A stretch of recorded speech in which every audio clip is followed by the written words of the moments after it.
Теңіздегі хайуандар ішінен тек қана балық тектестерді жеуге адал. Көп деген жәндіктер көп болған балықтың ішінде, теңіздің ішінде, дұрыс па?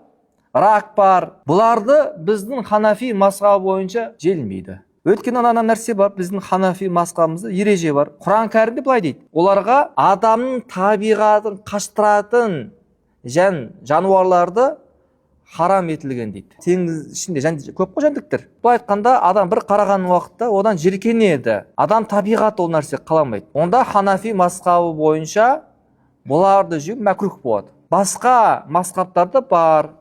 Мысалы, Шафиғи деген мазхаб бар. Олар рак дейді, әртүрлі су. Яғни теңіздегі хайуандардың барлығын жеуге болады дейді. Сен харам жедің, сен күнәһар болдың деп біз айтпаймыз. Өйткені бұл мәселе ғалымдардың арасында пікір таластар бар. Бір қараған уақытта мынау балық тектес дейді ғой, балық жынысынан кіретін болған нәрселердің барлығына адал.